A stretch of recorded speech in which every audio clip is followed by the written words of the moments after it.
Boa noite a todos, sejam bem-vindos e bem-vindas a mais um encontro da nossa série Carreira e Empreendedorismo e hoje com o tema TDAH no mercado de trabalho. É um prazer ter vocês aqui conosco. Antes da gente começar, quero dar umas informações bem importantes, baseadas no seguinte, gente. Nós estamos transmitindo essa live no Facebook, no Instagram, no YouTube, no LinkedIn, em várias outras redes sociais, ok? Então, se você estiver assistindo das redes sociais e quiser o certificado de participação deste encontro nosso, que é diário, tá? Basta vir para a ferramenta Digital Edu. Tá na tela o QR Code, tá na tela o site digitaledu.com.br. Vem para cá que no final você vai ter acesso ao link para emitir na hora o seu certificado de participação, ok? E também vem para cá que tem muitos benefícios. Todo mês nós vamos fazer um sorteio no final. Então, dia 21 agora teremos o primeiro sorteio, mas isso eu vou falar no final da nossa live, porque agora nós viemos para cá para adquirir conhecimento, ok? Para nos desenvolver.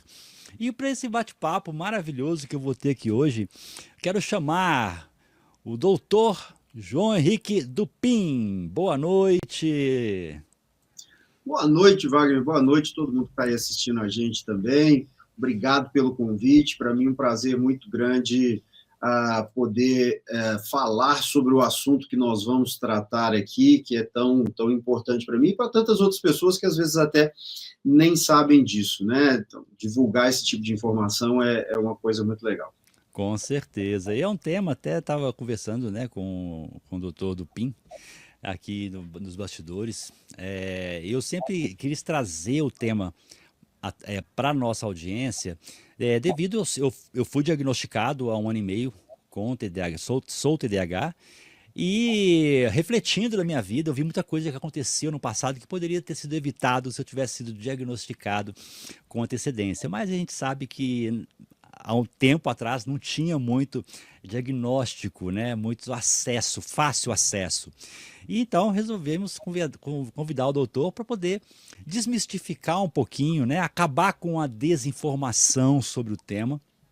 Não é isso? E antes de mais nada, antes de começar com as perguntas oficialmente, Dupin, eu queria perguntar para você quem é o doutor, né? E dá uma boa noite para a turma que está com a gente. Bom, Wagner, eu sou mineiro como você. Costumo dizer que nascido em BH, criado em Ipatinga e curtido por uns 10 anos lá em Barbacena, onde fiz faculdade, fiz residência, convivi durante muitos anos ali dentro do Hospital Colônia de Barbacena, famoso, infame, né? Famoso por motivos ali um pouco negativos, mas que foi reformado e que hoje presta um serviço extremamente importante. E também tenho TDAH.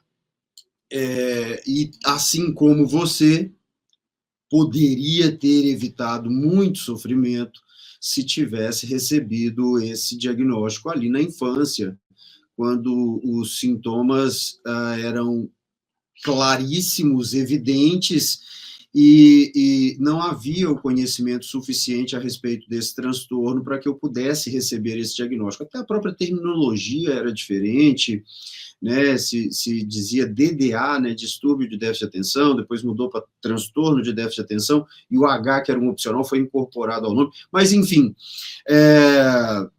sou médico psiquiatra e trabalho especialmente com TDAH.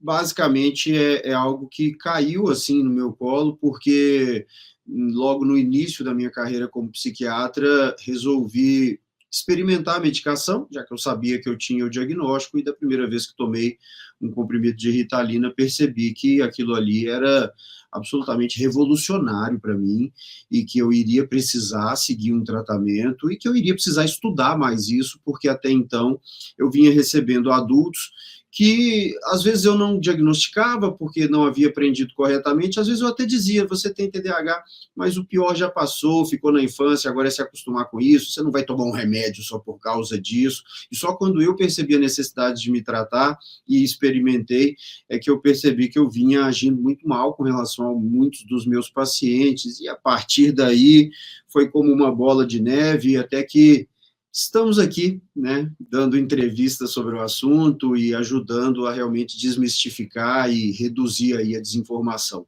como você mesmo. Maravilha, Dupin. Excelente. Então, assim, a primeira pergunta minha, até para alinhar com as pessoas que estão aqui com a gente, que nos seguem, para interar sobre o tema e nivelar a informação. Fala pra gente, então, assim, o que que é o TDAH, daí quais são os principais desafios que as pessoas encontram, as pessoas com esse diagnóstico enfrentam no dia a dia? Bom, o TDAH é considerado um transtorno do neurodesenvolvimento. E isso quer dizer que é um problema, ou é um conjunto de características, que muitas vezes vai representar vários problemas, que está presente desde a nossa infância, desde o início do nosso desenvolvimento, e normalmente se mantém por toda a vida, né? As características típicas do TDAH se mantêm por toda a vida. E todas essas características que vão representar ali os sintomas que levam ao diagnóstico estão relacionadas a uma única raiz, que é um problema no controle inibitório dos impulsos. Controlar os impulsos na nossa mente é fundamental para que a gente possa tomar decisões racionais, para que a gente possa fazer o que a gente sabe que deve fazer, da maneira que a gente sabe fazer, no momento em que é adequado a gente fazer, para que a gente alcance os objetivos que nós esperamos pela realização disso que a gente deveria fazer. Quando a gente não consegue controlar os impulsos dentro da nossa mente de forma adequada, e está tentando, por exemplo, assistir essa live, assistir um vídeo aqui, né, em que nós estamos falando, outro pensamento que não tem nada a ver invade a sua consciência e, de repente, você não está mais ouvindo o que você estava ouvindo, você está pensando em outra coisa. E você não impediu aquele impulso de chegar à sua consciência. Da mesma forma, numa leitura, de repente você vira a página e percebe que não sabe nada que estava escrito na página anterior, tem que voltar para ler. Então, também por um problema de controle de impulso, nós perdemos a atenção, perdemos o foco da atenção e começamos a viajar durante a realização de tarefas. Por esse mesmo motivo, a gente se levanta da nossa mesa de trabalho, vai até a cozinha para pegar um copo d'água e no meio do caminho vê um negócio que está fora do lugar, vai colocar no lugar, e chega nesse lugar, tem uma outra coisa que não está legal, que você vai arrumar, e outra, volta com sede e fala, nossa, precisava tomar água, e não tomou a água que saiu para tomar, porque o tempo todo você é bombardeado por impulsos que se tornam mais relevantes na sua mente do que aquilo que você tinha se programado para fazer. Essa impulsividade pode, e via de regra, né, na maioria dos casos, vai envolver também a questão emocional.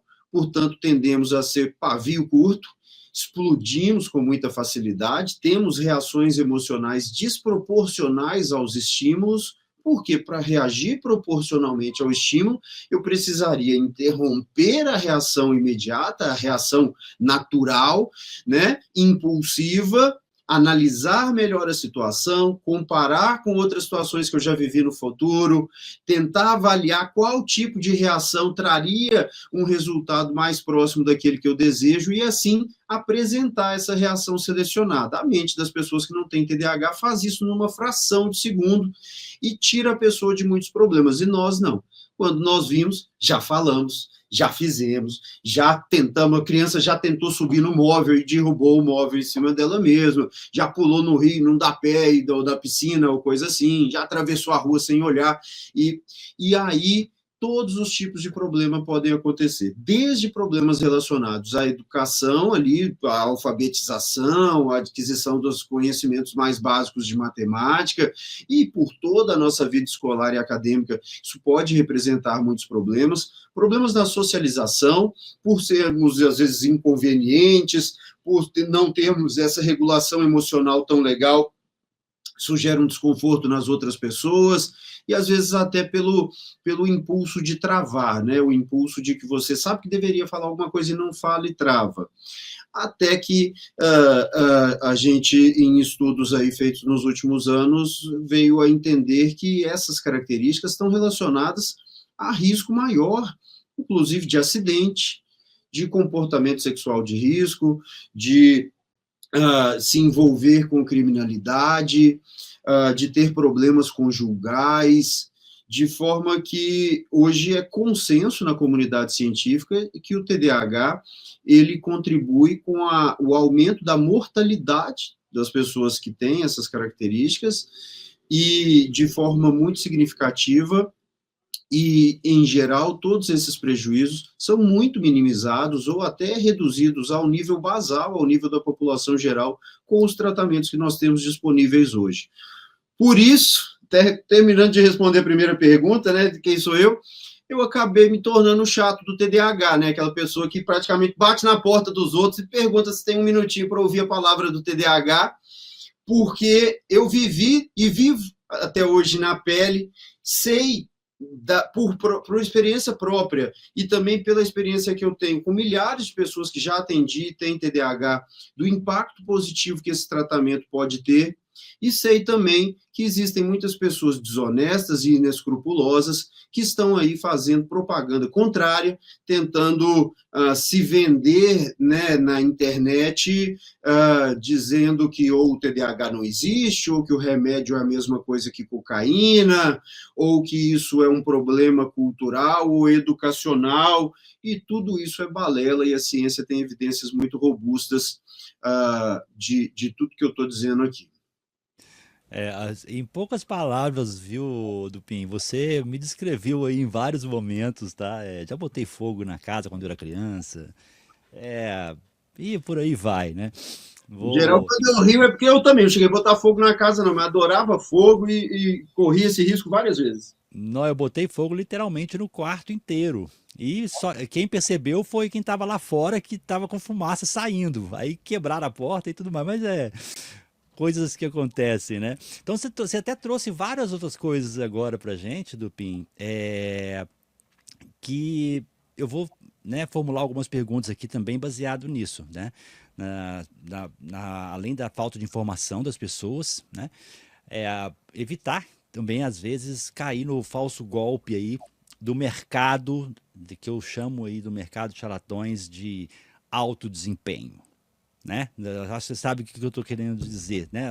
Sim, Os perfeitamente. grandes, as grandes profissionais aí que buscam as pessoas e que falam que o TDAH pode fazer o treinamento com ele, que o TDAH vai resolver seu problema. Não, não é isso não. Aí o seguinte, e o TDAH, ela é uma condição hereditária, tá? Ou a pessoa pode desenvolver no decorrer da sua vida, Dupin? Existe uma discussão muito grande, é um ponto ainda que há conflito na comunidade científica que trata desse assunto, a respeito da possibilidade ou não do TDAH de início tardio, TDAH de início já ao final da adolescência ou durante a vida adulta. Eu, pessoalmente, entendo que não. As características próprias do TDAH já estão presentes desde a infância.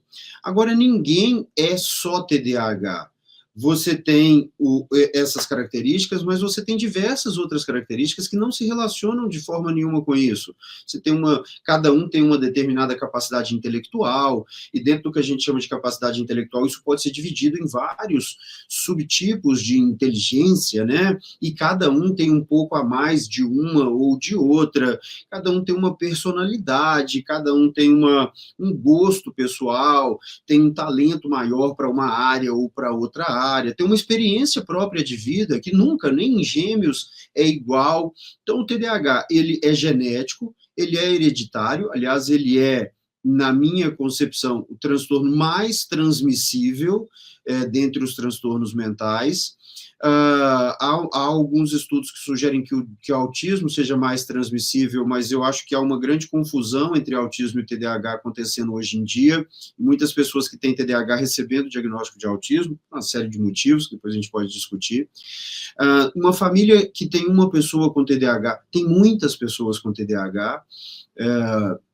Numa família que tem uma pessoa com autismo, normalmente tem algumas, mas uma família em que uma pessoa tem TDAH, várias pessoas têm. Aliás, eu sempre que me perguntam sobre isso, eu me lembro do livro do Tolstói, que está aqui azul atrás de mim, Ana Karenina, que inicialmente se chamaria Um Conto de Duas Famílias. E essas duas famílias são a família da Ana, que sobrenome Karenin ela pegou do marido quando se casou, e no começo do livro ele diz, né, a primeira frase do livro, é um dos inícios de livro mais famosos da literatura, que diz o seguinte: as famílias felizes são felizes sempre da mesma maneira, as tristes não, essas são tristes cada um ao seu modo. Tudo era desordem na casa, me fugiu o nome agora, que é a casa do irmão da Ana, que mais uma vez tinha sido pego pela esposa traindo, dessa vez com a babá dos filhos, e ela estava ali no início do livro numa viagem de trem, porque por ser uma mulher super despachada e super conversada e cheia de soluções e muito intensa, sempre ia lá apagar o fogo que ele tinha causado. E a gente vê durante todo o tempo nesse livro, que é ali de meados do século XIX, né, a Ana agindo de forma impulsiva, apaixonada, inconsequente, assim como o irmão dela e outras pessoas da família, em contraste com as outras pessoas que pensam antes de agir, que se programam para o longo prazo, que são capazes de abrir mão dos desejos ou dos prazeres do momento em nome de algo maior que está se construindo e tudo mais, mostrando que o Tolstói realmente era um gênio da psicologia que entendia a fundo o TDAH muito antes desse conceito ter sido criado. Nossa, que maravilha. Esse é um livro é mais técnico? É um Uma clássico história, da um romance? literatura, um romance que fala sobre essa mulher e diversos outros personagens que hoje poderia receber facilmente o diagnóstico de transtorno de personalidade borderline. Na minha concepção, tem dentro de si o TDAH e, portanto, poderia facilmente receber o diagnóstico de TDAH. É realmente muito interessante quando a gente lê com esse olhar, porque fica muito claro, né, que as pessoas elas têm um padrão de comportamento. E por mais que você reconheça que esse padrão de comportamento está trazendo prejuízo, para quem tem TDAH, na hora que a coisa acontece, na hora quente da situação, você reage como sempre reagiu. E após acontecer, você se condena e diz que nunca mais vai agir daquele jeito, e no dia seguinte volta e você reage exatamente igual. Isso aí já tive alguns problemas no passado também com relação a isso. Hoje estou mais equilibrado, né? Mas mais voltado para até eu não tenho vergonha de falar isso aí, eu falo em jogos. O TDAH ele tem uma facilidade, ele tem uma proporção mais de ser viciado em jogos, outras coisas também, né? O TDAH tem uma propensão muito maior a ser viciado em tudo. Normalmente as pessoas se viciam em coisas que trazem prazer imediato, uma resposta imediata, entende? O TDAH ele é muito dependente dessa resposta imediata. A gente tem extrema dificuldade para resistir ao prazer imediato, como eu já disse, em nome de fazer aquilo que não me dá prazer agora, mas que contribui para algo maior que eu estou construindo no futuro. Então, desde o álcool, o cigarro, outras drogas, por vários motivos a gente tem uma propensão maior a se viciar, e também nessas questões mais modernas, o jogo, aliás, é uma coisa que sempre existiu, né, e hoje o jogo eletrônico, como está na mão de todo mundo o dia inteiro, é um problema muito maior, mas a questão da pornografia e outros tipos de dependência que pode se desenvolver também vão acontecer com muito mais frequência em quem tem TDAH. Portanto, o tratamento precoce é muito importante para a gente evitar que essas dependências sejam criadas, né, que esse vício apareça, mas também, para quem é diagnosticado mais tarde, tratar corretamente é fundamental para permitir a pessoa conseguir pensar, não posso agora, porque agora eu tenho que trabalhar, e realmente... Tem uma qualidade, né? Trabalhar. Tem uma qualidade de vida melhor, né, Dupin? Sim, sim. Nós somos reféns dos nossos próprios desejos e dos nossos próprios impulsos. Eu vi outro dia o professor Clóvis de Barros Filho, que todos aí devem conhecer, falando sobre uma frase de Spinoza que diz assim, liberdade não sei se é literalmente assim, mas é mais ou menos assim, liberdade é ter o poder de fazer aquilo que você não quer fazer. E é fato, porque quem não pode fazer aquilo que não quer é refém do próprio desejo, é refém do próprio impulso.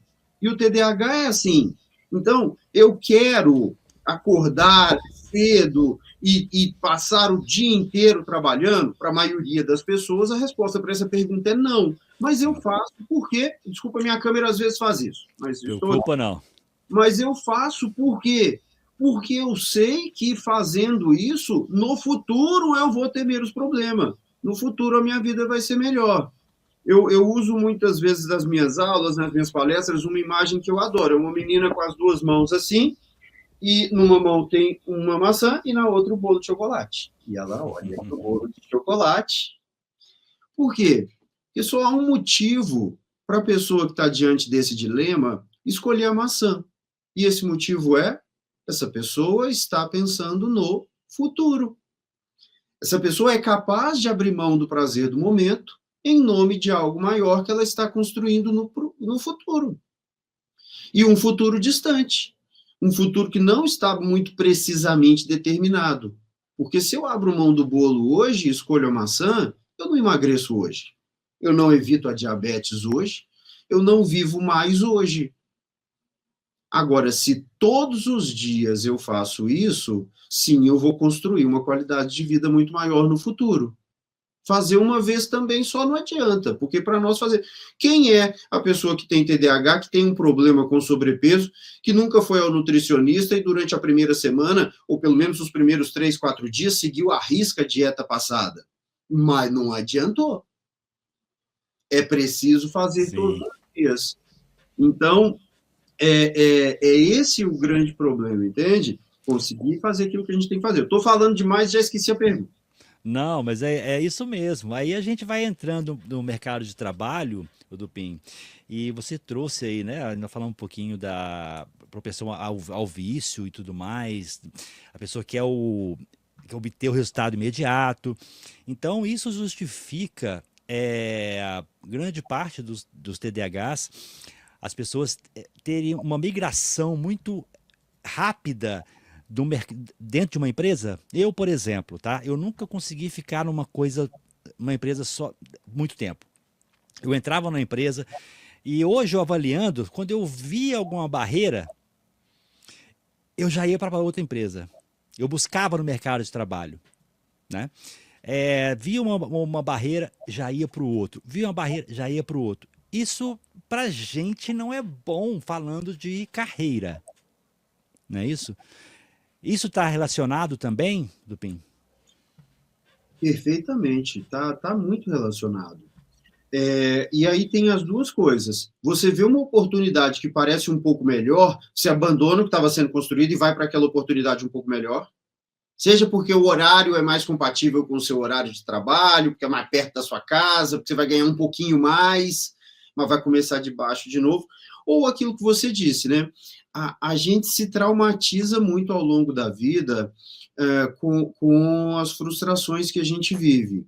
E vai criando-se uma casca. E quando você vê uma situação onde você sabe que pode desempenhar mal, onde você sabe que vai ser um pouco difícil, é muito fácil, como se diz, chutar o balde, abandonar aquilo ali e ir para outra coisa, porque você fica com aquela sensação de que eu vou ali, eu vou me dar mal. Eu falo que é a ansiedade do português da piada, que vê a casca de banana e fala, eu vou escorregar de novo, né?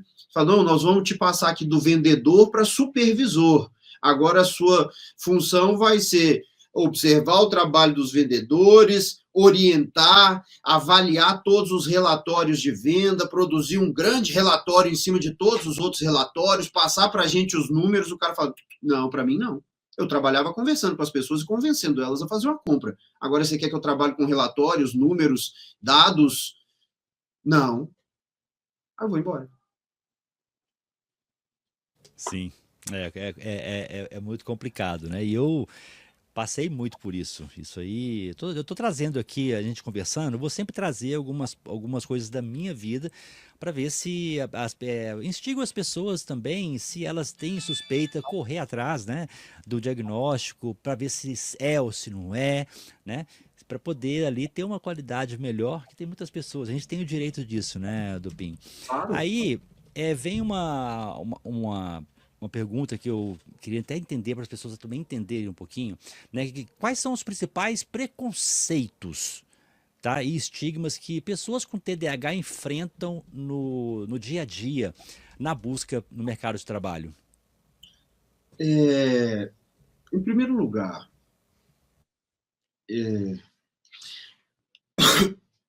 existe um preconceito com a saúde mental que é histórico, que é milenar e que só agora, nas últimas décadas, vem diminuindo em função do desenvolvimento da psicofarmacologia. Quase todos os transtornos relacionados à saúde mental têm uma certa hereditariedade, têm uma relação genética e têm uma certa hereditariedade. Felizmente, a grande maioria deles não é tão herdável, né? Não se transmite com tanta facilidade quanto o TDAH. Mas isso sempre fez com que as pessoas tivessem um certo preconceito com a pessoa que tem qualquer tipo de transtorno psiquiátrico. E mesmo o TDAH sendo um transtorno do neurodesenvolvimento e não uma doença psiquiátrica como a esquizofrenia, o transtorno bipolar, a depressão, que a partir do momento que se instalam, transformam radicalmente a vida da pessoa, ele acaba sendo vítima desse mesmo preconceito. Além disso, é aquela coisa da superficialidade, né? As pessoas acham, têm uma impressão em geral, de que quem tem TDAH é uma pessoa preguiçosa, é uma pessoa malandra, é uma pessoa que não vai entregar, que não tem compromisso, né, para poder realmente realizar aquilo que se prometeu realizar, ou que é uma pessoa muito agitada, que vai trazer ali uma coisa diferente no ambiente ali que seja negativo. E boa parte dos preconceitos que existem na sociedade, eles não são exatamente errados, mas são superficiais, né? São conceitos incompletos. As pessoas que têm TDAH muitas vezes podem ter algumas dessas dificuldades, mas quase sempre ao desejo de performar, ao desejo de cumprir com o compromisso. E quando a gente tem um ambiente adequado, e principalmente quando a gente passa pelo tratamento, a gente consegue ter um desempenho muito melhor. Mas o preconceito é algo que ainda hoje é um problema muito grande. E o preconceito que existe também em relação à medicação, né? A pessoa tomar um medicamento psiquiátrico, para muitos tipos de trabalho, hoje é algo que é inaceitável, né? Por exemplo, nós sabemos que as pessoas que têm TDAH, quando são comparadas, ela mesma, no mês em que foi lá, tem um estudo muito grande que mede o seguinte: o mesmo indivíduo, no mês em que ele pegou o remédio para tomar na farmácia e o mês em que ele não pegou o remédio para tomar na farmácia. No mês que ele pegou o remédio, o risco de ele sofrer um acidente de carro é cerca de 50% inferior. É a metade. Ainda assim, todos os meus pacientes que vão tirar a carteira de motorista ou renovar a carteira de motorista, principalmente os profissionais, precisam que eu dê um laudo dizendo que não há risco no uso do remédio enquanto eles dirigem. Esse estudo específico é um estudo com milhões de participantes. Um estudo com milhões de participantes que faz a melhor comparação, que não é entre dois grupos diferentes, é entre o mesmo indivíduo numa condição ou na outra condição. E mesmo assim, a grande maioria dos médicos aí da medicina de trânsito no Brasil não se sentem seguros a autorizar a carteira de motorista porque o paciente marcou lá que toma remédio para TDAH. Então, é um longo caminho que nós temos pela frente, viu, para acabar com esse preconceito. Isso é complicado, né? Então é isso que eu busco trazer isso aqui na nossa comunidade, né? É começar a levar informação no lugar da desinformação, né? E assim, vendo isso aí, eu vou passar para a pergunta de um participante e depois eu volto aqui com as minhas perguntas, tá? A Viviane da Penha, ela está perguntando o seguinte: o portador de TDAH é mais suscetível a desenvolver burnout pelas dificuldades nas relações de trabalho? Eu não conheço nenhum estudo específico que fale sobre essa relação, mas a lógica sugere que sim. E por dois motivos. por vários motivos, mas na verdade eu enxergo agora, né, diante da pergunta, dois principais. Isso que ela citou pode acontecer, a dificuldade no relacionamento entre os colegas e tudo mais, no relacionamento com os superiores e tudo, pode gerar um estresse que acabe desencadeando, de fato, numa síndrome de burnout. Mas tem um outro fator que é o seguinte: o TDAH, na maioria dos casos, traz uma tendência a hiperfoco. O que pode parecer paradoxal, mas a verdade é que quando a gente se engaja numa tarefa, a gente se engaja muito mais do que os outros.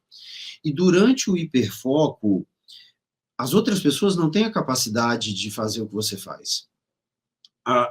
Se em condições normais você não consegue fazer o simples, em condições de muita pressão, de muito estresse, em condição em que você se colocou na exigência de fazer, muitas vezes quem tem TDAH consegue fazer o extraordinário. E isso, muitas vezes, acaba levando burnout, que é aquela coisa, eu assisti esses dias agora a série do Senna, ele exigia do carro mais do que o carro queria dar, às vezes. Já quebrou o carro de novo? A gente se quebra. A gente se quebra. Eu me lembro de um professor que todo ano, não todo ano, quase todo ano, dava outubro, novembro, ele chegava no consultório e falava, eu não aguento mais, eu não aguento mais. Porque ele era apaixonado pela educação, apaixonado pelos alunos, pela matéria que ele dava, e dava aula em escola pública, e se propunha fazer várias coisas extra-classe, várias atividades para né, melhorar cada vez mais e mais e mais e mais e mais. Todo mundo chamava ele de doido, porque estava jogando, estava desperdiçando o tempo dele com aquilo e tal, mas ele se exigia tanto que chegava num ponto que ele não aguentava mais. Quantos e quantos pacientes já me disseram que saíram de manhã para mais um dia normal de trabalho, chegaram em casa na hora do almoço, tendo pedido demissão. Por quê? Porque o copo já estava ali no limite e veio a última gota e ele achou que tudo estava normal, ele não percebeu o quanto ele estava sobrecarregado e estourou mais uma vez. E aí, naquele mesmo dia, já está completamente arrependido. Como que eu fui fazer uma besteira dessa?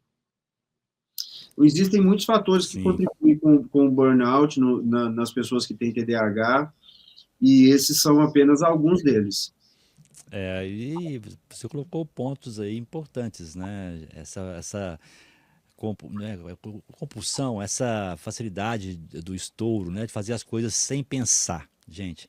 Aí vai uma pergunta, né, Dupin, que é o seguinte: muitas pessoas veem esse ponto, mas nada mais é do que um modo de ser. Um momento que a comunidade respeita esse modo de ser, né, que a gente chama ali as pessoas típicas e atípicas, né? Ou seja, existem.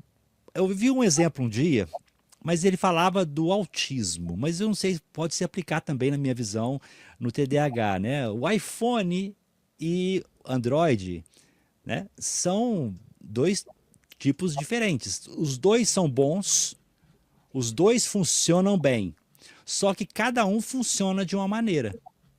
Então, o TDAH e a pessoa que não tem o TDAH, elas são daquela forma e um tem que entender que o outro é diferente. Tem que, como que, focado nisso, como que as empresas elas podem melhorar a inclusão para as pessoas de TDAH, tanto em entrevistas como no ambiente de trabalho, do PIN? Olha, em primeiro lugar, assim,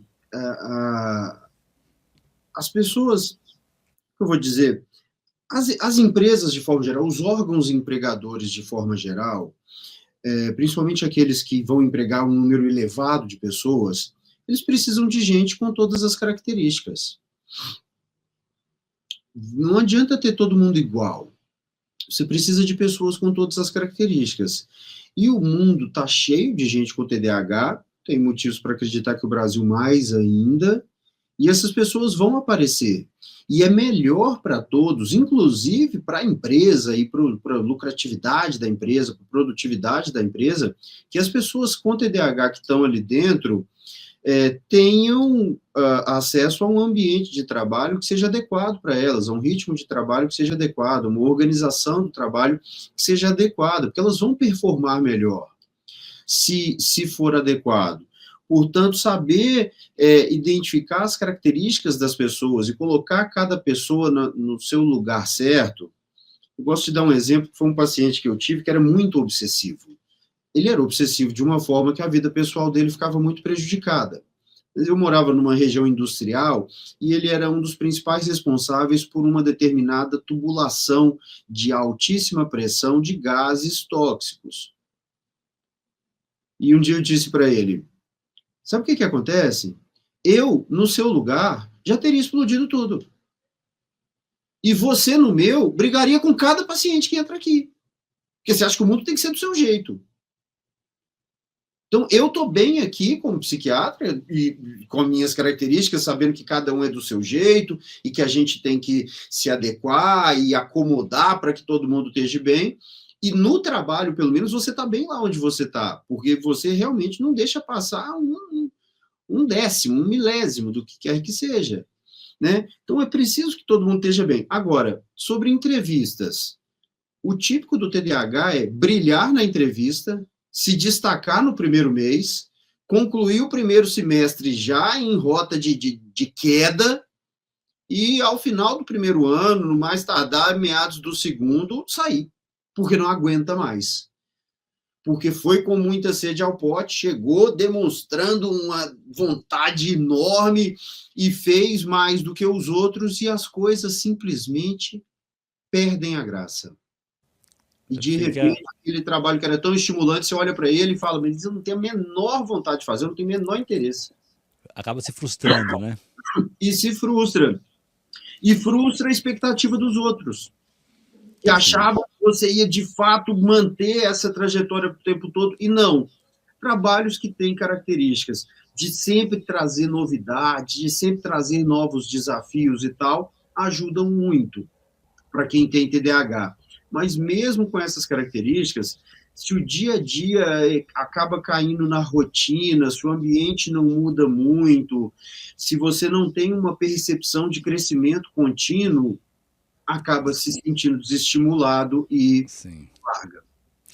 Eu tenho um caso aqui, até pessoal também, de uma das últimas empresas que eu trabalhei, que é o seguinte, eu sempre gostei de fazer, juntar ali algumas pessoas, fazer, não é ser o centro da atenção, não é bem isso, mas eu sempre busquei fazer coisas diferentes. Então eu cheguei numa empresa de engenharia, no setor de engenharia, e vi a empresa que tinha mais de 30 funcionários. Falei assim, gente, já fizeram festa junina aqui? Ah, não. Então vou fazer uma festa junina eu era novo na empresa.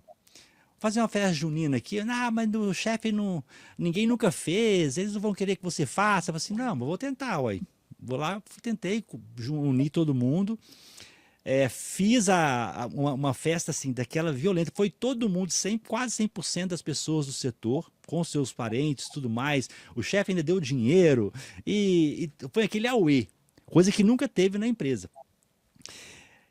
Aí, na semana seguinte, eu comecei a escutar as pessoas falando, lá, só porque fez a festa, acha que é amigo da gente. E eu começava a ouvir esse tipo de coisa, e começava a desanimar, aí bate aquela angústia, né? Aquela raiva de, pô, gente, fiz tanto pelas pessoas aqui, e é isso, dessa forma que eles reconhecem isso, né? E a partir dali foi a minha decadência na empresa, né? Várias outras coisas aconteceram, sempre fui solícito, e assim vai acontecendo, né? E o outro ponto, quando você falou do hiperfoco mais cedo, eu faço algumas ações sociais. E uma delas, eu não vou falar qual né? Nós íamos um grupo de pessoas para poder ajudar numa instituição sem fins lucrativos, servir um café da manhã para o pessoal. E aquilo, quando eu proponho fazer algo, o Wagner, eu entro num foco ali que ninguém tira. Então, assim, eu entrei ali para poder servir os idosos, eu só saí quando o último idoso falou que não estava mais com fome. É o tempo todo ali. E eu via as pessoas indo pro cantinho tirar foto. Isso, o sangue ia fervendo, sabe? O sangue ia fervendo, porque não são todas as pessoas que são assim. E hoje eu entendo que isso é do Wagner. As outras pessoas não têm culpa também se elas não ficaram o tempo todo. Eu que tenho o hiperfoco, sou diferente, né? Exatamente, exatamente. Nisso que você estava falando anteriormente da festa junina, tem dois pontos ali que é importante. Em primeiro lugar, a hiperreatividade emocional, né, aquelas reações emocionais desproporcionais, às vezes, que levam a uma hipersensibilidade à rejeição, hipersensibilidade à crítica. Né? A gente já deveria saber, e muitas vezes a gente já sabe de antemão, que quando você vai lá, propõe algo diferente, faz acontecer, tem sucesso, vai ter muita gente despeitada que vai querer colocar defeito, que vai querer te julgar por ter feito aquilo, que vai dizer que a sua intenção era apenas se promover e tudo mais. A gente deveria deixar para lá, entrou num ouvido, saiu do outro, finge que não foi com você e segue sua vida. E a gente consegue? Não, que não consegue. E aí, muitas vezes, a gente internaliza isso e começa a se sentir mal e se sentir abusado e acabar abandonando aquela situação. E outras vezes, para outras pessoas que têm características diferentes, externaliza isso e, de repente, vira um conflito. Lembrou de uma paciente que disse que trabalhava num banco e apesar de que bancos não são lugares muito bons, a agência do banco não é um lugar muito bom para quem tem TDAH, a sede, dependendo do cargo, mas a agência não é. Ela tinha um gerente que entendia muito bem quem ela era e que não colocava numa função fixa, ela ficava cobrindo falta, férias e tudo mais, cada dia num lugar diferente, circulando livremente pelo ambiente, ajudando todo mundo. Sempre que alguém fazia um aniversário, ela fazia uma vaquinha, juntava um dinheiro, comprava um bolo, uma Coca-Cola para cantar parabéns ali no final do expediente. Nesse dia, era aniversário de uma colega, e ela chegou para a menina que ela classifica como a chata da agência, a insuportável da agência, e pediu ali R$ 10 para comprar o bolo e o salgadinho, e a menina falou que não ia dar dinheiro nenhum, que ela não era obrigada a participar desse tipo de palhaçada, e sem perceber, na hora que ela foi ver, ela já tinha dado um tapa na cara dessa colega. Aí a demissão por justa causa, aí é o sentimento de culpa, de inadequação, que finalmente eu consegui um emprego que me paga bem, que eu sentia bem, que eu estava ali num ambiente que eu estava me adequando e tudo mais, e tal, tal, tal. E num instante, pôs tudo a perder. Isso é muito complicado. Eu posso considerar que as pessoas que são TDAH, Dupin, não conseguem esconder o seu sentimento? Tem muito mais dificuldade. Eu, uma coisa minha, é evidente no Wagner, tá? Eu sei que muitas pessoas são assim também, que, você tá assim hoje, tá triste, você tá desanimado, você tá com raiva. É evidente, né? Eu não consigo disfarçar, igual pessoas perto de mim aqui, que pode estar caindo o mundo, tá num ambiente com várias pessoas, a cara tá rindo, feliz ali. Mas não tem jeito, eu já tentei milhões de vezes o Wagner. Isso é normal, é comum? Sim, é muito comum. E a gente, a maioria de nós, mesmo quem tem TDAH, a gente não vai ver nossas características como negativas o tempo todo. A gente aprende a se defender ao longo da vida. E aí a gente vai dizer assim, sou sincero mesmo, falo na cara mesmo, e quem não gostar, problema dele. Comigo é assim, as pessoas me amam, as pessoas me odeiam, porque eu não vou ficar mentindo também. Se perguntou, eu respondo, não quer saber, não pergunte. O que acontece? Durante a infância, nós vamos desenvolvendo as nossas funções executivas. E parte desse desenvolvimento inclui a internalização do discurso, a internalização das emoções, internalização dos sentimentos. O bebê externaliza imediatamente tudo. Encostou ali, ele olhou para uma pessoa, está com a cara feia, ele chora.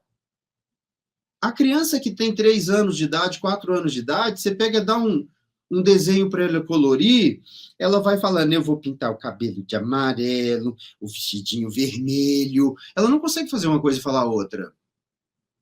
À medida que a gente vai chegando na adolescência, a gente consegue pensar uma coisa e falar outra. Mesmo crianças menores, a criança consegue mentir. Mas quando eu estou atendendo as crianças com TDAH, é muito fácil perceber isso. Você pergunta, você gosta da escola? A criança, às vezes, fala que sim, de uma forma que é óbvio que sim, essa criança gosta da escola, que bom, a escola, os pais estão fazendo um bom trabalho, ela está se adaptando. Mas às vezes a criança fala que sim, mas esse sim é totalmente diferente dos outros sims que vieram antes. Não é que ela não mente bem. Eu costumava dizer, quando eu dava aula, que alguns alunos, no primeiro dia, eu já dizia, ó, esses aqui têm uma chance altíssima de ter TDAH, porque a cada palavra, a cada frase, eles reagem. Você vê na cara deles o que eles estão sentindo.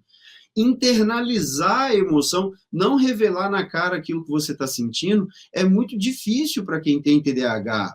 E aí as pessoas acontecem, de vez em quando acontece comigo, com minha namorada, ela fala, por que você está com essa cara aí de, né?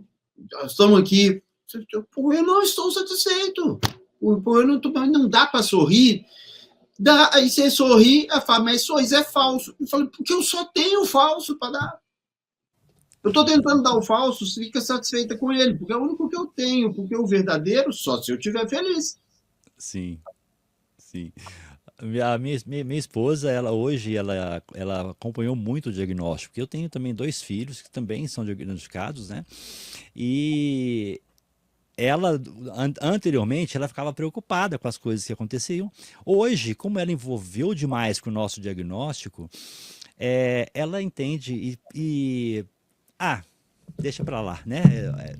Ela já acostumou aí entender. Ela vê o nosso lado, não só o lado tradicional dela, né? Então, isso aí é o parceiro, a parceira, os profissionais de trabalho, todos precisam ter acesso a essa informação, né? Para que elas se permitam ser diferentes e proporcionar um ambiente de trabalho. Não importa a empresa fazer algo para apoiar, se os profissionais que estão ali no dia a dia não vão fazer nada e vão continuar com o preconceito, né? E uma coisa que só para aproveitar, deixa que é fundamental as empresas fazerem, o melhor que a empresa pode fazer pelos seus colaboradores que têm TDAH é apontar a importância de se buscar um tratamento, né, da acessibilidade ao diagnóstico e ao tratamento.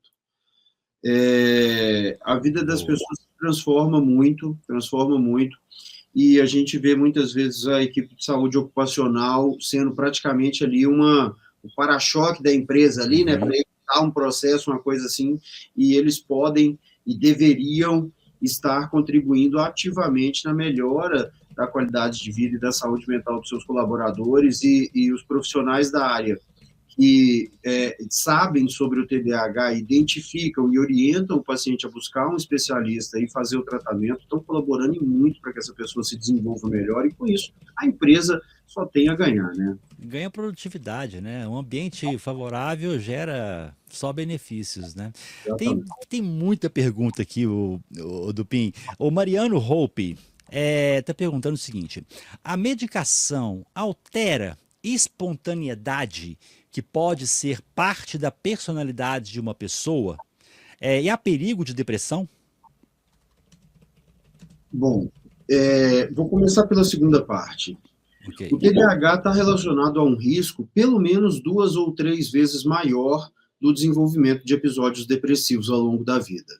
E o tratamento do TDAH diminui muito esse risco. Eu não me lembro exatamente dos números. A verdade é que os dados são muito estudos diferentes chegam a dados diferentes, mas há um consenso hoje na comunidade científica, na psiquiatria, de que o TDAH está relacionado a um aumento muito significativo, né, um risco muito mais significativo de depressão. Não seria correto dizer que o tratamento não diminui a espontaneidade. Porém, é preciso se colocar as coisas na balança.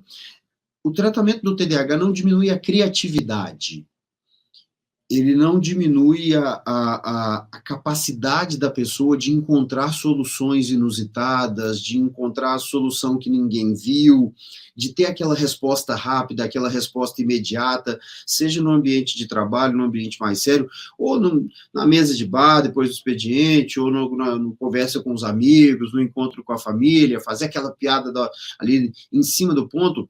A gente não perde essa capacidade. Só que a gente pensa se vale a pena ou não. A gente pensa duas vezes se vale a pena ou não. Então, esse medo, já disse que a câmera faz isso, né? Esse medo de perder a espontaneidade não deveria impedir a pessoa de se proporcionar a experiência do tratamento. É muito difícil que um adulto, um jovem, um adulto, use a medicação e fala, não valeu a pena porque eu fiquei menos espontâneo. Eu me lembro de um paciente que me falou isso, e ele não me disse que ele perdeu a espontaneidade, ele fazia motocross, nessas pistas de terra, salto, a rampa e tal. Aí ele falou assim, não dá para tomar no final de semana quando eu vou praticar meu esporte, porque eu penso muito. Eu penso se vai dar certo, se vai dar tempo, se eu vou conseguir chegar lá e tal. Não dá para fazer esse esporte pensando. Isso aqui só dá para fazer pensar. Então, eu não consigo. Um outro me disse, já cerca de 60 anos, eu morava ali em Ipatinga, no leste de Minas, e ele também, ele tinha uma casa em Porto Seguro. Falou, eu vou para lá uma vez a cada 2 meses, passo mais ou menos uma semana, eu e minha esposa. E aí, eu fui para lá, tomei o remédio, e quando eu cheguei lá, eu percebi que eu gastei 2 horas a mais. E isso aí, para mim, não dá. Eu conheço a estrada igual a palma da minha mão. Eu tenho uma L200 Triton, potente, não sei o quê, e eu dou 2 horas a mais na estrada, é demais para mim. Eu falei, e sua mulher, o que ela disse sobre essa viagem? Ela disse que é a viagem mais tranquila da vida dela.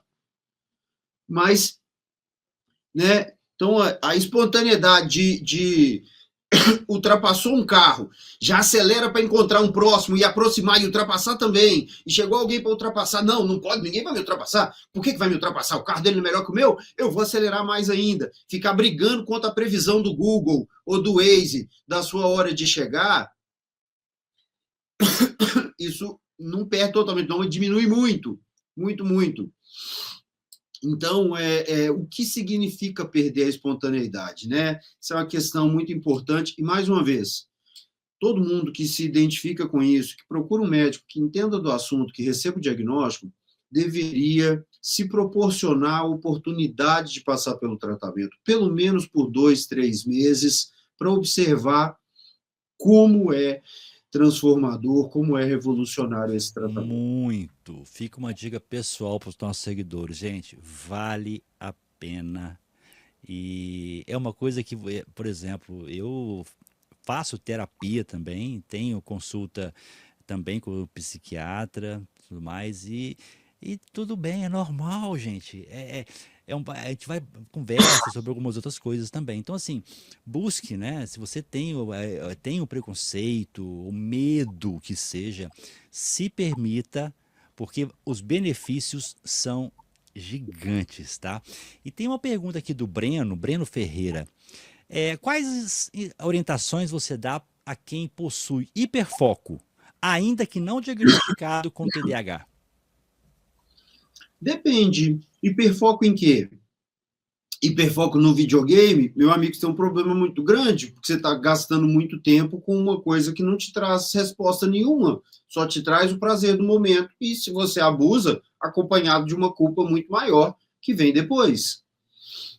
Se você tem hiperfoco em algo que você pode transformar em uma coisa produtiva, talvez isso seja muito bom, pelo menos durante um certo tempo, pelo menos durante aquele aspecto. Então, é preciso a gente entender melhor as características de cada um, porque cada pessoa é diferente, e cada pessoa com TDAH também é diferente entre si, entender quais são os objetivos dessa pessoa, quais são as condições em que essa pessoa vive, para a gente poder orientar formas de lidar com essas questões. Não é tão difícil assim a gente conviver bem com o hiperfoco, uma vez que a gente esteja fazendo o tratamento e que a gente tenha consciência, né, dos nossos objetivos de curto prazo, médio prazo, longo prazo e das utopias até, né, que a gente pode ter e que a gente sabe que vai morrer ainda tentando alcançar, mas que mesmo não tendo alcançado totalmente, contribuímos um pouco para caminhar na direção daquilo. Quando a gente tem uma gama de objetivos diferentes, né, interrelacionados entre si, e que a gente tem consciência deles, tem um plano para buscar esses objetivos, e está fazendo o tratamento de forma adequada, a gente consegue que o hiperfoco não relacionado ao trabalho se torne um hobby, se torne um momento de lazer, em que a gente vai ter aquele prazer sem culpa. Porque, voltando na história da maçã e do bolo de chocolate, quando você come o bolo de chocolate todos os dias, rapidamente, ele não tem mais graça nenhuma. E a maçã se torna insuportável. Agora, quando você come a maçã todos os dias, de vez em quando, você pode escolher o bolo de chocolate. E ele não vai te trazer nenhum prejuízo. E ele vai ser muito mais delicioso e não vai ter culpa nenhuma. Que maravilha, Dupin. Você está dando vários insights para a turma aqui, viu? Todo mundo te agradecendo pelas respostas. E tem alguns comentários aqui agora. A Flávia, nós estamos chegando no finalzinho, a gente gosta de terminar praticamente no prazo ali. A Flávia Santiago, né? Eu, como professora com TDAH, vejo a distância do que a escola exige que eu faça, tudo para incluir os alunos da inclusão. E eu, que seria da inclusão, também não tenho nenhum tipo de ajuda. Até duas das coisas que ajudariam a todos como informação objetiva e vindas de um único canal. Então fica a dica aí para vocês, ó. Siga o Dr. Dupin nas redes sociais, tá, gente? Porque ele fala sobre esse tema, ele é especialista nesse tema. Pelo que eu sei, que eu sigo aqui, tá no TikTok, tá no... Como é que o pessoal te encontra, Dupin? Fala pra gente aqui. João Henrique Dupin, bota João Henrique Dupin na internet que me acha, botar só Dupin me acha minhas irmãs também, que uma dermatologista, outra cirurgiã plástica, falam aí sobre skincare, essas coisas, e deve achar outros parentes também, mas é só colocar no Instagram, João Henrique Dupin, no TikTok também, da mesma forma, no YouTube, meu canal tá lá abandonado, mas sobre isso que a Flávia falou, me lembra até de um vídeo que eu fiz lá sobre o filme do Coringa. Porque eu falei, eu tenho que fazer um vídeo sobre, foi um dos primeiros que eu fiz, assim, vou fazer um vídeo para postar no YouTube, porque eu fiquei muito impressionado com o filme. A maioria das pessoas deve ter assistido. Uma das primeiras cenas, ele está conversando com uma pessoa que parece ser uma assistente social ou uma psicóloga, e esse filme foi debatido no Congresso Brasileiro de Psiquiatria, se não me engano, no ano passado. Eu participei desse debate, e aí as pessoas dizem, vocês viram a postura pouco empática dela, como essa profissional da saúde mental não conseguiu ser empática com ele, como ela cobrou muito dele as coisas, e não o acolheu e tudo mais e tal. E aí eu pedi a palavra e falei, gente, pera um pouquinho aí, se coloca no lugar dessa mulher. Ele está reclamando porque ele perdeu o acesso a essa terapia. Ela perdeu o emprego. Que a unidade que ela trabalha, o serviço que ela faz vai ser descontinuado. Ela pediu e vem pedindo há semanas, de acordo com o que ela diz, para ele anotar os pensamentos negativos que ele tem. E ele pega e diz que não anotou pensamento negativo, que ele anotou piadas. Ele aparentemente não tem nenhum diagnóstico psiquiátrico e toma 7 remédios e está pedindo mais. Ele não tem nenhuma empatia. Vocês que são profissionais da saúde mental não conseguem enxergar a situação dessa mulher? E é muitas vezes a situação da professora, que está ali trabalhando muito, ganhando pouco, na obrigação de ser, e realmente essa obrigação não tem como fugir dela, a adulta no meio das crianças ou dos adolescentes, que consegue manter ali a ordem, a disciplina, a sequência das coisas e tal, que muitas vezes também tem TDAH, e foi uma criança que não teve acesso ao diagnóstico, que não teve acesso ao tratamento, que muitas vezes ainda adulta não tem também esse acesso, porque na rede pública é muito difícil de se conseguir e tudo mais, e trabalhando num sistema que parece não ser organizado para funcionar. Parece que foi feito para não funcionar. Né? Como é que fica essa pessoa nessa situação? E muitos pais não conseguem ter ali essa visão, né? Esse ponto de vista de que essa pessoa também precisa de cuidados. As crianças, como exigir das crianças essa empatia, esse cuidado? São crianças. Então, uma profissão extremamente importante, não apenas para o desenvolvimento de cada indivíduo, mas para o desenvolvimento da sociedade como um todo, e diria marginalizada, né? Assim, sucateada, sendo deixada à margem, inclusive pelos próprios órgãos de classe que muitas vezes acabam se envolvendo muito mais em lutas na defesa ou no ataque de determinados grupos políticos do que na defesa dos próprios profissionais que compõem a classe. Entendo, sou muito empático aí à sua causa e entendo que realmente muita coisa precisa mudar. Mas do ponto de vista individual, procure um médico que entende do assunto, faça seu tratamento. Já vai ser um grande passo, pelo menos para que você possa exercer melhor o seu trabalho e chegar em casa com a mente mais equilibrada também, mais tranquila, para poder viver a sua vida pessoal também um pouco melhor. Que ótimo, Dupin. Aqui eu pulei uma pergunta, eu não vai dar tempo de perguntar todas aqui, Para mim, não mas tem problema se ultrapassar um pouco. não, né? Vai Aqui, ó, jogar a bomba para sua mão. o Anselmo Wagner está colocando, você recomenda o tratamento contínuo, sem pausa alguma no tratamento do TDAH, tratamento medicamentoso? Anselmo, quem recomenda isso não sou eu, é a ciência. Os estudos mostram que as pessoas que usam a medicação de forma contínua, todos os dias, durante os finais de semana, o Natal, Ano Novo, as férias, o Carnaval, têm um resultado melhor. E tem um resultado melhor não apenas em redução dos sintomas, porque a redução dos sintomas ela acontece só durante o efeito do medicamento, e às vezes você vai falar, mas eu preciso isso para o trabalho, mas não para o final de semana que eu não estou trabalhando, mas na redução dos riscos associados ao TDAH, que, como eu já disse, vão desde um desempenho pior na escola ou no trabalho, até um risco maior de acidente de carro, o risco maior do desenvolvimento de um outro transtorno psiquiátrico, se colocar em situação de risco por se meter numa coisa que você não... Tem um clássico não passa um mês sem a gente ver uma notícia dessa no Brasil, se a gente pesquisar direitinho nos principais portais de notícias aí, que é o cara que vai tirar foto na beiradinha da cachoeira, na beira do precipício, né? E por causa de uma selfie cai e morre lá embaixo. Você é atropelado, você bate o carro, você bate a moto.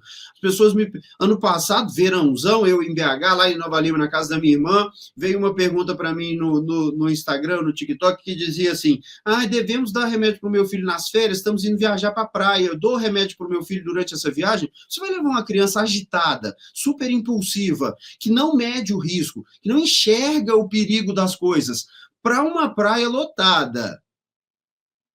E você acha que é razoável não dar o remédio que permite a ele ter um melhor controle dessa impulsividade, que permite a ele pensar melhor antes de agir? É abrir as portas para a tragédia. Abrir as portas para a tragédia. E é nesses momentos que as coisas acontecem. Então, tratar o TDAH é um ato de responsabilidade para com a sua própria vida e para com a vida da sua família, das pessoas que estão à sua volta, e tratar corretamente o TDAH do seu filho é um ato de responsabilidade que você tem com ele. É carinho, é cuidado, é demonstração de amor, é demonstração que você tem o desejo e o compromisso com ele de proporcionar a ele o melhor. Pouco tempo atrás, um pai me disse o seguinte, que levou o filho ao circo, foi ótimo e tal, e que na saída, tinha meio engarrafamento de gente ali para sair do circo, O menino passou por um buraco na tenda, assim, entrou para debaixo da escada e já ia saindo pelo buraco da tenda para sair do lado de fora. Ele não sabia onde que era lá na frente. Na hora que ele gritou o nome do filho, aconteceu uma coisa impressionante, quase um milagre que ele nunca imaginou que ele ia ver na vida dele. O filho dele parou, olhou para trás e perguntou: o que foi, papai? E aí ele disse: não vai aí não, porque pode ser perigoso, você não sabe o que tem daí do outro lado. E ele ouviu e voltou. O pai se emociona falando isso, porque ele sabe qual que é a realidade. O menino não para, o menino não te ouve. Você não sabe o que tem do outro lado. Essa é a importância grande do diagnóstico mais cedo, né? Eu incentivo todo mundo, tá, Dupin? Que eu Sim, vejo, se eu tem. fui atropelado, eu pulei em piscina que não tinha adulto né, conhecido para me ver. Só para contar aí os mais. Se for contar os casos aqui, não vou ficar aqui até amanhã, porque eu também tenho muitos casos pessoais, viu? E ó, eu gosto de depoimento ao vivo aqui, gente. Ó, a Viviane da Penha é sua seguidora também, já fez tratamento com você, ó. Doutor Dupin é o melhor. A gente leva o filho e é diagnosticado junto. Mudou a vida do meu filho e a minha também, depois de mais de 20 anos tratando outros diagnósticos sem sucesso. Hoje eu sou outra pessoa. Então, eu gosto de trazer esses depoimentos aí, mostrando, Vivi, né, minha como... seguidora fiel, minha paciente, ela e o filho. E eu falo o seguinte, Wagner, desculpa te interromper, mas é Não, fica que tranquilo. eu falo que eu não gosto de perder oportunidade. Trouxe o filho, eu estou vendo, claro, ali o diagnóstico no pai ou na mãe, eu vou conversar sobre isso, vou propor que inicie também o tratamento e vamos lá, vamos aproveitar a oportunidade, porque é mais do que trabalho para mim, é muito pessoal, como todo mundo que está assistindo pode perceber. Então, eu perder essa oportunidade simplesmente porque mais um paciente ali, não, felizmente a agenda está cheia, a vida está caminhando bem nesse sentido, eu preciso colocar meus pacientes nessa situação. Às vezes não dá tempo. Se dá tempo, a gente diagnostica o segundo, o terceiro da família, trouxe um filho, eu pergunto sobre o outro, manda buscar, vamos conversar também e vamos ver tudo que a gente pode fazer aqui de melhor pela família toda. Até veio uma coisa na cabeça aqui, a minha irmã também, ela foi diagnosticada de TDAH, mas foi uma coisa mais incrível do mundo.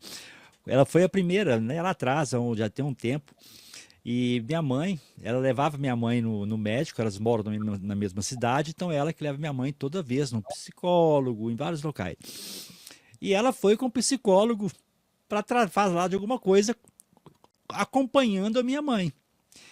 E no meio da conversa, né, que elas estavam tendo, a minha irmã começava: não, mas é isso, mas é aquilo, mas é aquilo. A médica no final virou e falou assim: ô Leia, você pode dar licença, por favor?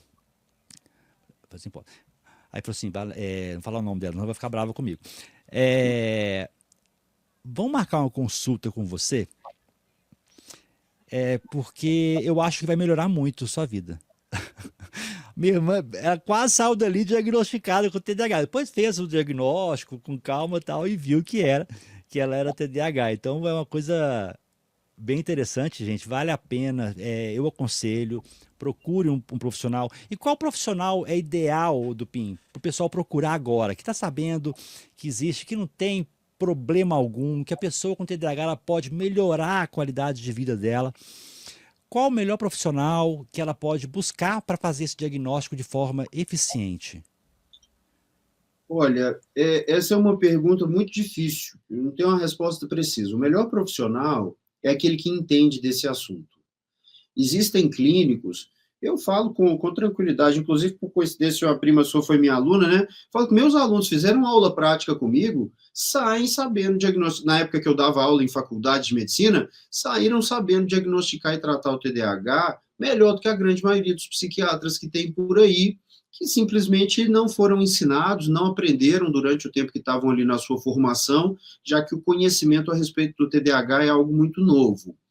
Portanto, já passou por uma experiência ou outra negativa, procurou profissionais que realmente não valorizaram essa questão e tudo mais, busque nas redes sociais, não sou só eu, né? Como eu disse, minha agenda felizmente está cheia, coisa não é uma forma de propaganda pessoal, mas busque nas redes sociais quem está divulgando, quem está falando sobre isso, uma pessoa que te passa confiança e tudo mais, e, mais uma vez, não é por propaganda pessoal, mas, assim, vale a pena investir em marcar uma consulta com um profissional, mesmo que cobre um pouco mais caro e tudo mais, mas que te passa confiança. Eu mesmo falo com meus pacientes, a gente inicia o tratamento, fazemos uma revisão, uma segunda, às vezes uma terceira consulta, e eles perguntam assim, não, tu não pode passar mais receita para mais tempo, porque a consulta tá meio cara e tal. Eu digo para eles, vai para o médico da Unimed, vai para o médico do Poção, não tem problema. Está bem equilibrado o tratamento, se precisar, volta em mim. Eu te dou um laudo dizendo que você tem TDAH, que você está tomando esse remédio, que o tratamento está sendo bem sucedido, tal. Não precisa vir me pagar só para eu renovar a receita. Se está tudo bem, o problema é que eu não tenho a receita para te dar, e eu não posso ser irresponsável de te dar a receita por um período muito longo sem conversar com você. Mas não me sinto de forma nenhuma ofendido, pelo contrário. A parte mais principal do trabalho eu já fiz, que foi dar o diagnóstico, as principais orientações iniciais, estabilizar, né, a situação. A partir de agora, está mais simples. Então, buscar um profissional que realmente entenda vale a pena. A avaliação neuropsicológica é um instrumento que tem grande utilidade na psiquiatria, na psicologia, para a gente entender muitas coisas a respeito da pessoa, mas não é um instrumento diagnóstico para o TDAH. O diagnóstico do TDAH é dado pela observação do médico, né, na conversa com o paciente ou com seus familiares, da presença dessas características principais, estando ali presente por um período prolongado, trazendo prejuízo e não estando relacionado a outros possíveis diagnósticos. Portanto, vejo muita gente pagando muito caro em avaliações, testes, questionários, não sei o quê, ou ainda se frustrando, indo de profissional em profissional que não entende do assunto, ao invés de tomar uma medida mais efetiva. Repito, não sou o único, tem muitos profissionais hoje em dia que entendem a fundo esse assunto e que estão aí, em parte, fazendo ali uma divulgação do seu trabalho, mas contribuindo, né, com a ampliação do conhecimento aí nas redes sociais, e vale a pena buscar um desses que te passe confiança para que você tenha segurança de estar no caminho certo.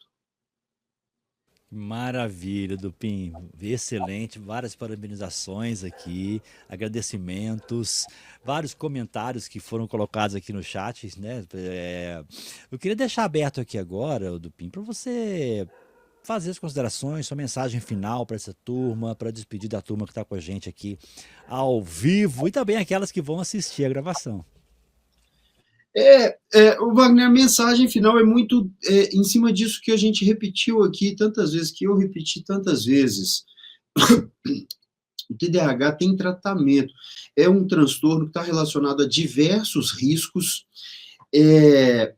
Uma coisa que de vez em quando chega para mim é uma pessoa que vinha lutando ali contra um sobrepeso, uma obesidade, e aí foi no endocrinologista, um nutrólogo, e aí eles perceberam a compulsão alimentar e prescreveram um remédio para TDAH, mesmo que é usado na compulsão alimentar, né, o Venvanse, lisdexanfetamina, e aí a pessoa me procura. Ela fala, quando eu comecei a tomar esse remédio, a minha vida se transformou completamente. O meu objetivo era emagrecer, mas melhorou minha relação com o marido, melhorou minha produtividade no trabalho, melhorou a minha desorganização emocional, a minha impulsividade, parei de tomar multa no trânsito. E aí eu fui procurar na internet, tive lá e descobri que eu tinha TDAH. Eu falei, que bom, você realmente tem, você já está tratando. Agora, o meu trabalho aqui é só te tranquilizar, então, né? Facilitou para mim. Muda coisas que você nem imagina. É a coisa que eu mais ouço. Melhorei em relação a coisas que eu não sabia que era um problema na minha vida. Porque é um ponto-chave. A dificuldade de controle de impulsos está relacionada a diversos outros diagnósticos na psiquiatria que são, muitas vezes, específicos em relação a um comportamento. Por exemplo, a compulsão alimentar, coisa de piromania, cleptomania. Hoje nós sabemos que alguns diagnósticos que eram ali da família do toque, como transtorno de escoriação, transtorno de acumulação, que na verdade são da família do TDAH. São um problema relacionado ao controle de impulsos, até muitos casos de toque. Ansiedade é uma palavra que a gente usa no popular, e eu não vejo problema de no popular a gente usar ela com um sentido diferente do que ela tem na psicopatologia. Para a psicopatologia, ansiedade é somente o medo do futuro, angústia em relação ao futuro imaginado, sensação de que o futuro será terrível, que o futuro será desastroso, será catastrófico, e toda a angústia que envolve essa sensação. Se você não sabe esperar pelas coisas, se você se angustia numa fila, se o trânsito te tira totalmente a paciência, se você ficou sabendo de um casamento, você foi convidado daqui a 2 meses, você não consegue focar no trabalho, você está pensando no vestido, no maquiador, não sei o que lá, e tal, se você não tem paciência para as coisas, isso é impulsividade, isso é parte do TDAH, isso não é ansiedade. Todos os dias eu atendo pessoas que falam, eu tenho ansiedade, e eu fui no médico, ele confirmou que eu tenho ansiedade. Falei, o que você falou para ele? Eu falei que eu tenho ansiedade. E aí, você diz que tem ansiedade, e ele acha que, então tá bom, então você tem ansiedade, eu vou te dar um remédio para ansiedade. A pessoa engorda, a pessoa perde a libido, a pessoa fica mais lenta, perde aquele incômodo que fazia com que ela finalmente realizasse, mesmo que não realizasse com ordem, e a vida piora, porque o diagnóstico não foi o diagnóstico correto, foi o diagnóstico errado, porque o profissional não fez essa diferenciação. Então, se o profissional não faz, faça você. Isso é impulsividade, isso é parte do TDAH, busque tratamento.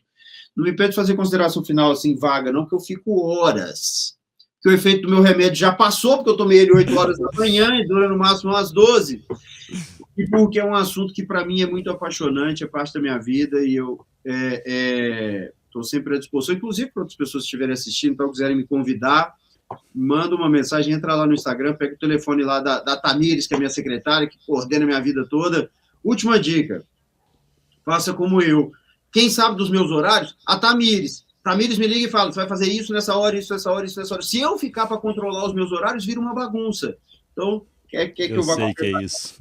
Manda mensagem para a Tamires, ela marca o horário direitinho, tal, me passa, e no dia ela me lembra, na semana antes ela me lembra, no dia ela me lembra, na hora ela me lembra, e eu...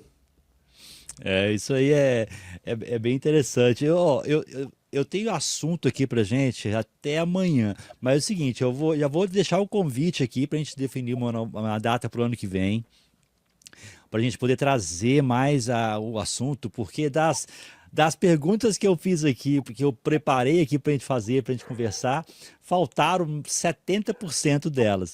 Porque, assim, é um tema que vai trazendo outro, né? Vai dando insights e as pessoas contribuem, tá? Então, eu quero deixar aqui, Dupin, eu até coloquei para vocês, gente, no chat, botei o link do Instagram dele, tá? Já botei o link no chat para vocês aí. Então, fiquem à vontade, se conectem, lembre-se que conexão é tudo e estimule. Se você tem a visão, né, a ideia de que você possa ter o TDAH, tá na dúvida, vai lá e faz. Faz um diagnóstico, procura um profissional competente e incentive as pessoas também que estão ao seu redor, tá? Eu acho que todo mundo tem a ganhar. Quem é diagnosticado e as pessoas que estão ao redor. Não é isso, Dupin? É isso aí, Wagner. Maravilha. Você vai fechar comigo a tela aqui. Antes de eu fechar, só vou passar para o pessoal aqui agora. Gente, seguinte, eu estou colocando no chat para vocês aqui, tá? O link para vocês emitirem o certificado de participação desse encontro, ok? Então, clica nesse link. Assim que você clicar no link, se você nunca preencheu um certificado aqui na Digital Edu, você vai poder colocar o seu nome, tá? Coloca o nome como você quer que saia no certificado. Cuidado, que é automático. Amanhã, se você participar de uma outra live, esse campo vai estar travado, tá bom? Então, clica no link, verifica o seu nome e emite o seu certificado de participação, tá bom? E nos encontraremos na próxima live amanhã. Estaremos ao vivo também aqui às 20 horas para falarmos sobre startups com o grande mandarino. Dupin, muito obrigado pela parceria, muito obrigado por estar aqui com a gente, por poder trazer informação para a nossa audiência e nos encontraremos na próxima. Combinado? Sim, combinado. Ano que vem a gente marca de novo. Para mim é um prazer, agradeço muito o convite, a presença de todos aí que assistiram. E não prometo responder mensagens no Instagram, porque infelizmente estou sem apoio para isso agora e não tenho tempo. Fala comigo, marca com a Tamires e a gente conversa, tá bem? Maravilha. Sucesso do PIN e a todos que estão Um nos abraço, assistindo. Feliz Natal para todo mundo. Maravilha. Até a próxima.